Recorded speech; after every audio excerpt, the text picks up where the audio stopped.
अब हम बात करेंगे फाइल हैंडलिंग के बारे में। File handling is one of the most important part है वेब एप्लीकेशन का।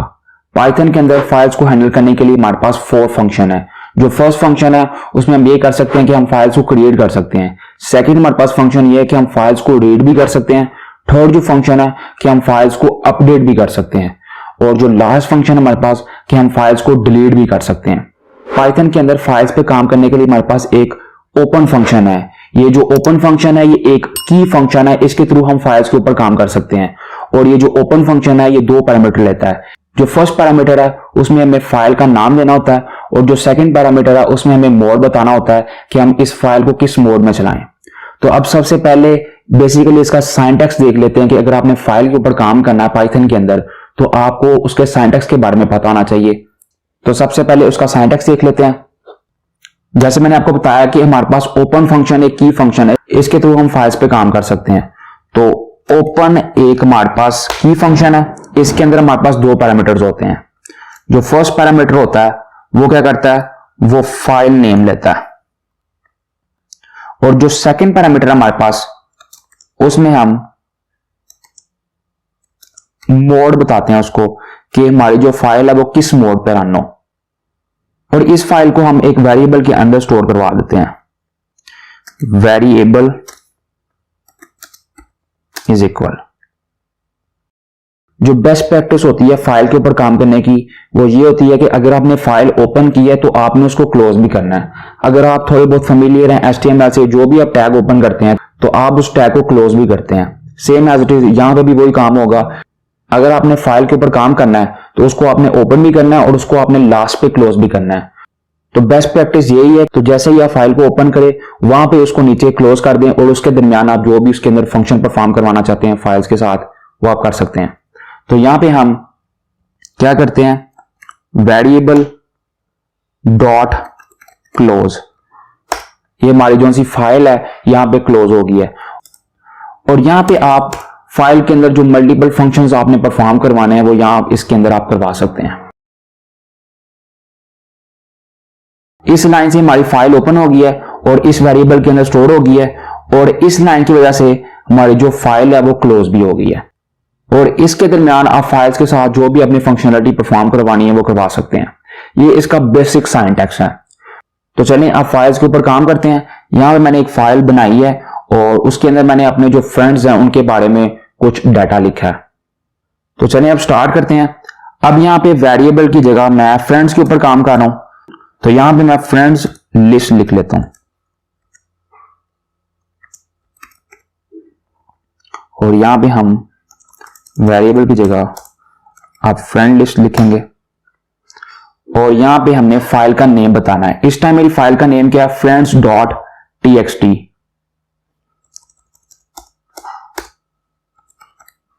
फ्रेंड्स डॉट टीएक्सटी और इधर हमने मोड बताना है कि हम इसको किस मोड पे रन करेंगे।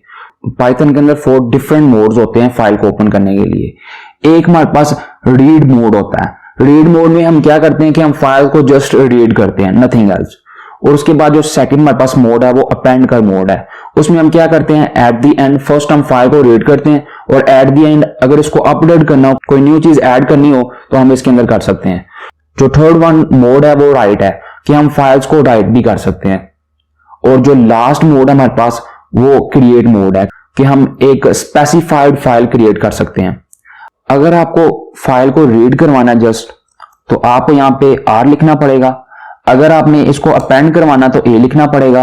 अगर आपने इसको राइट करवाना है तो W लिखना पड़ेगा। और अगर आपने कोई स्पेसिफाइड फाइल क्रिएट करनी है तो आपको यहां पे X लिखना पड़ेगा। तो हम जो फर्स्ट मोड है रीड, हम उसके ऊपर अभी काम करते हैं। ये हमारे पास रीड है। तो अब हम क्या करते हैं, जो हम पहला काम करेंगे वो ये काम करेंगे कि हम देखते हैं कि जो हमने यहाँ पे फाइल इंपोर्ट की है क्या वो रीडेबल है कि नहीं। तो उसके लिए हम प्रिंट यहां पे फ्रेंड्स लिस्ट और हमारे पास डॉट आगे हमारे पास एक बिल्ट इन फंक्शन है रीडेबल। ये जो मैंने बिल्ट इन फंक्शन लिखा है इससे क्या होगा कि हमें एक रिटर्न वैल्यू करेगा बूलियन, या ट्रू वैल्यू रिटर्न करेगा या फॉल्स वैल्यू रिटर्न करेगा। अगर ये जो फाइल हमने यहाँ पे इंपोर्ट की है अगर वो रीडेबल है तो वो हमें ट्रू वैल्यू देगा यहाँ पे। अगर वो रीडेबल नहीं है तो वो मेरे को फॉल्स वैल्यू देगा। अब मैं इसको रन करता हूं तो उसने हमें ट्रू वैल्यू दे दिया कि आप इस फाइल को रीड कर सकते हैं। दूसरा काम हम ये करते हैं कि अगर आपने लिस्ट के अंदर से कुछ कैरेक्टर्स को गेट करना है तो वो आप किस तरह कर सकते हैं। उसके लिए हमारे पास जो बिल्ट इन फंक्शन है वो रीड का ही है, और उसके अंदर आपने जितने भी कैरेक्टर्स आपने लेने हैं वो आप यहां पे लिख सकते हैं। अब मैं लेट्स सपोज यहां पे 5 वैल्यू दे देता हूं, तो जो 5 कैरेक्टर होंगे वो यहां पे हमारी कंसोल पे प्रिंट आउट हो जाएंगे। अब मैं इसको रन करता हूं तो ये देखिए हमारी कंसोल के ऊपर हमजा प्रिंट आउट हो गया। जो फर्स्ट 5 कैरेक्टर थे उसने हमारी कंसोल पे प्रिंट आउट कर दिए क्योंकि मैंने यहां पे 5 वैल्यू दी है। अब जो हम नेक्स्ट काम करेंगे वो लूप थ्रू करेंगे पूरी फाइल को। आप लाइन बाय लाइन पूरी फाइल को लूप थ्रू भी कर सकते हैं, तो अब वो देखते हैं वो हम किस तरह कर सकते हैं। फॉर मैं यहां पे एक फ्रेंड नाम का वेरिएबल डिक्लेयर कर देता हूं और आगे इन फ्रेंड लिस्ट कॉलन और आगे मैं प्रिंट कर देता हूं, प्रिंट कर दें फ्रेंड। और अब मैं इसको रन करता हूं तो ये देखें फाइल के अंदर जितना भी डाटा था उसने लाइन बाय लाइन यहां पे एग्जीक्यूट कर दिया।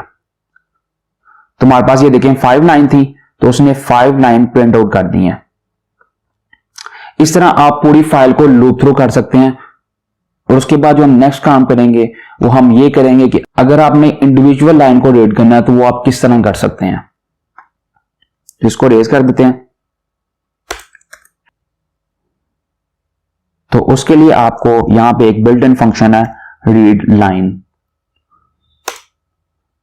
और आप इसको रन करेंगे जो फर्स्ट लाइन होगी वो यहां पे प्रिंट आउट हो जाएगी। तो ये देखिए हमारे पास जो फर्स्ट लाइन है वो प्रिंट आउट हो गई है। ये हमारे पास जो ये बिल्ट इन फंक्शन है रीड लाइन, इसका काम क्या है, ये इंडिविजुअल लाइन को गेट करता है। अगर आपने इससे जो नेक्स्ट लाइन है उसको भी प्रिंट आउट करवाना है तो उसके लिए आपको अगेन ये काम करना पड़ेगा। अगर आपने तीसरी भी लाइन है उसको भी एग्जीक्यूट करवाना है तो आपको अगेन यही पेश करना पड़ेगा।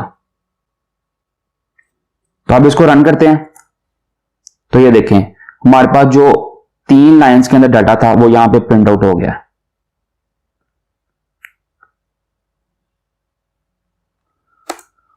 अब हम जो नेक्स्ट काम करेंगे वो ये करेंगे, अगर आपने सारी लाइंस को गेट करना है और उनको एक लिस्ट की फॉर्म में सेट करना है तो उसके लिए हमारे पास जो बिल्ट इन फंक्शन है वो रीड लाइंस है। आपको जस्ट यहां पे एस लिखना पड़ेगा, रीड लाइंस। तो उससे क्या होगा, जो फाइल्स के अंदर जितनी भी लाइंस के अंदर डाटा होगा तो उनको वो लिस्ट की फॉर्म में गेट कर लेगा। तो अब मैं यहां पे इसको रन करता हूं तो ये देखिए हमारी फाइल्स के अंदर जितना भी डाटा था उसने लाइन बाय लाइन उसको गेट किया और उसको लिस्ट की फॉर्म में यहां पे प्रिंट आउट कर दिया। और जो हमारे पास ये फर्स्ट लाइन है उसका इस टाइम इंडेक्स 0 है, मतलब ये जो हमजा बिशारत है यहां तक जो इंडेक्स है वो 0 है, और नेक्स्ट वन जो है वो 1 है, और 2 3 4 एंड सो ऑन। इस तरह ये इंडेक्सेस की फॉर्म में ये हमारे पास ये डाटा स्टोर है।